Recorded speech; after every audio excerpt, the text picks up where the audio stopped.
আন্তর্জাতিক অপরাধ ট্রাইব্যুনাল এক ক্ষমতাচ্যুত প্রধানমন্ত্রী শেখ হাসিনাকে মানবতাবিরোধী অপরাধে মৃত্যুদণ্ড প্রদান করেছে। ২৪ জুলাই-আগস্ট গণঅভ্যুত্থানের সময় সহিংস দমন পীড়নের দায়ে দেয়া এই রায়ের খবর বিশ্ব গণমাধ্যমে ব্যাপকভাবে প্রচারিত হয়েছে।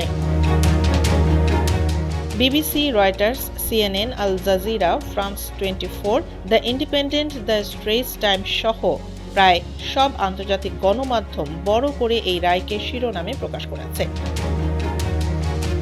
ভারতীয় গণমাধ্যম ইন্ডিয়া টুডে লিখেছে, বাংলাদেশের প্রাক্তন প্রধানমন্ত্রী শেখ হাসিনাকে মানবতাবিরোধী অপরাধে মৃত্যুদণ্ড দেওয়া হয়েছে।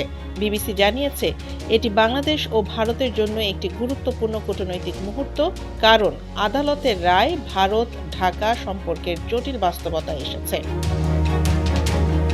সিএনএন জানাচ্ছে, মানবতাবিরোধী অপরাধে দোষী সাব্যস্ত হওয়ার পর বাংলাদেশের ক্ষমতাচ্যুত নেত্রী শেখ হাসিনাকে মৃত্যুদণ্ড দেওয়া হয়েছে।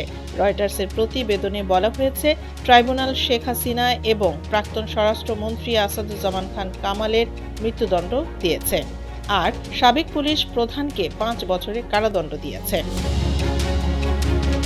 বিবেচনায় আসছে ২০২৪ সালের ছাত্র নেতৃত্বাধীন অভ্যুত্থান দমন করার সময় শতাধিক মানুষ নিহত হয়।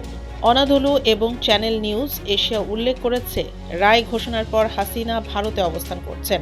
সাউথ চায়না মর্নিং পোস্ট এবং পাকিস্তান অবজারভারও একই খবরকে আন্তর্জাতিক গুরুত্ব সহকারে প্রচার করেছে। এই রায় বাংলাদেশের রাজনৈতিক ইতিহাসে একটি গুরুত্বপূর্ণ ঘটনা হিসেবে চিহ্নিত হয়েছে এবং জাতিসংঘ সহ বিভিন্ন আন্তর্জাতিক সংস্থা এটি নজরে রাখছে।